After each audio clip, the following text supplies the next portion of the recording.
ભરૂચમાં બિસ્માર રોડને લઈને યુથ કોંગ્રેસે વિરોધ પ્રદર્શન કર્યું। દેરોલથી વિલાયત ચોકડી સુધીનો રોડ અતિ બિસ્માર છે।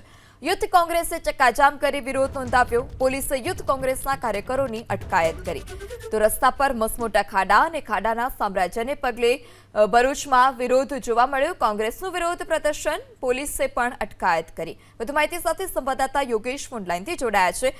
જે યોગેશ, યુથ કોંગ્રેસે ચક્કાજામ કરી વિરોધ નોંધાવ્યો, શું વધારે વિગત? સ્થળ પર શું સ્થિતિ? ભરૂચ યુથ કોંગ્રેસ દ્વારા જે વિલાયત અને સાયખાને જોડતો જે માર્ગ છે એની પર મસ્ત મોટા ખાડા જે પડી ગયા છે, જેના કારણે ટ્રાન્સપોર્ટરો પણ હેરાન થઈ રહ્યા છે અને સ્થાનિક લોકો પણ હેરાન થઈ રહ્યા છે। એમની વારે જ્યારે યુથ કોંગ્રેસ આવ્યું છે અને યુથ કોંગ્રેસે ત્યાં વિરોધ પ્રદર્શન કર્યું હતું, ચક્કાજામ કરી દેવાની પણ એ લોકોએ ફરજ પાડી હતી।